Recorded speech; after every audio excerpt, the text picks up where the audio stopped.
Bonsoir, aujourd'hui en 3 mots, reçoit Yannick Paternotte. Bonsoir. Bonsoir. Vous êtes député UMP du Val d'Oise et vous êtes l'initiateur, le président des Bleus de l'UMP, c'est-à-dire l'Amicale des Bleus. L'Amicale des Bleus, un groupe de 53 nouveaux députés pro-sarkozystes, on va dire. On va en parler, mais d'abord, actualité oblige, on va revenir sur ce qui s'est passé à Villiers-le-Bel, puisque c'est tout près de chez vous, dans une circonscription mitoyenne.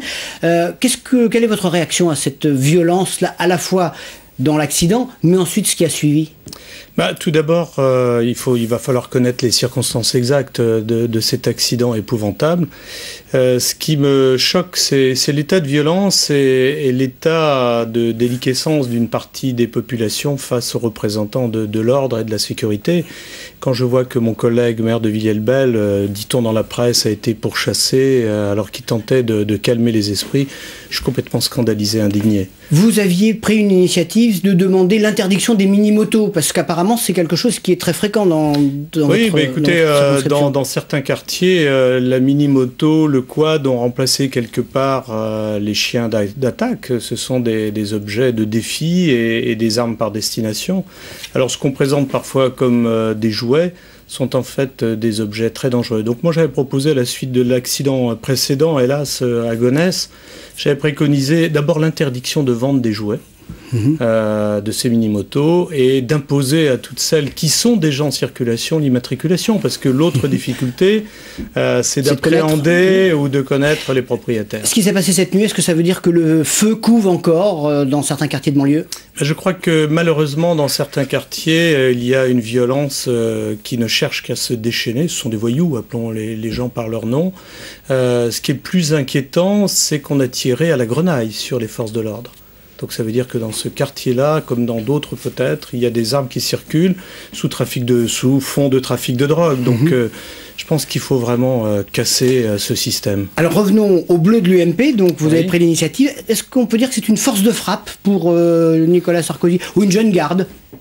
Écoutez, en tout cas, c'est une génération qui partage un enthousiasme pour faire bouger les choses dans ce pays, le réformer et agir dans l'intérêt général. Donc c'est vraiment une génération qui se reconnaît dans les initiatives du gouvernement et l'envie de faire bouger la France. Alors, Amicale des Bleus, maintenant c'est un peu du passé, vous avez proposé Génération Rupture. Alors, ça fait quand même très Génération Mitterrand. Or, rupture, c'est le mot de Sarkozy, donc c'est génération réforme. Oui. Mais c'est une génération qui est venue, qui s'est engagée, élue souvent avec difficulté d'ailleurs, dans des circonscriptions pas simples.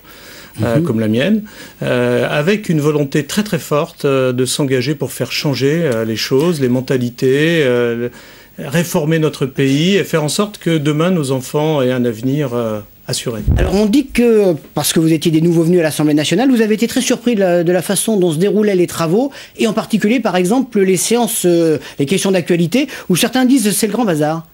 Écoutez, moi, ce qui me choque, et on est pas mal à être choqué, c'est le manque de respect dans ce lieu des institutions, tant vis-à-vis du Premier ministre qu'au gouvernement, quel qu'il soit d'ailleurs.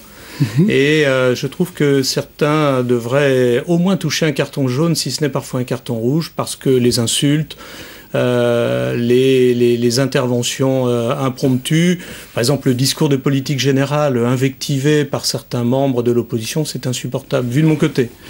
Et en tout cas, je ne le supporte pas. Je crois que on ne peut pas, on fait un parallèle, on ne peut pas demander à certains jeunes de respecter les forces de l'ordre quand on voit certains députés ne pas respecter le gouvernement de la France.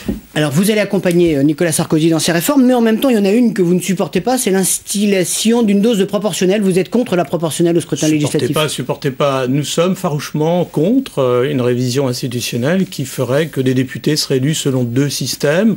Certains de manière territorialisée par les électeurs sur un scrutin uninominal à 2 tours et d'autres à la proportionnelle sur des listes décidées par les états-majors. Je crois que l'intérêt de la représentation nationale, c'est d'avoir une position au niveau national qui se consolide par l'expérience du terrain. Si on n'a plus l'expérience du terrain, pour moi, ça donne vraiment 2 types de députés. Je crois que c'est pas une bonne solution. Est-ce que vous trouvez que le gouvernement se sort bien des conflits dans lesquels il était engagé, là, sur les régimes spéciaux de retraite? Mais je crois qu'il y a une vraie rupture dans le comportement et la gestion de ces conflits. C'est-à-dire qu'on ne cherche pas à ce qu'il y ait un vainqueur ou un vaincu.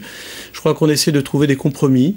de manière très asiatique, on essaie que personne ne perde la face et en tout cas que personne ne se sente humilié dans les discussions, dans les réformes. En revanche, là, pour mettre fin à la grève, il y a des compensations qui vont être données. Est-ce que ça va pas être une victoire à la Pyrrhus, c'est-à-dire qu'elle va finalement coûter presque aussi cher que les régimes spéciaux, mais on aura maintenu le principe de supprimer ces régimes spéciaux? Écoutez, je ne le crois pas. Je pense que de reconnaître la pénibilité dans certains métiers qui est réelle, de reconnaître que quand on part avant la date limite, parce qu'aujourd'hui, vous aviez des gens avec la clause couperet qu'on obligeait à partir à 50 ans et qui avaient 30 années d'annuité et qui n'avaient pas une retraite extraordinaire.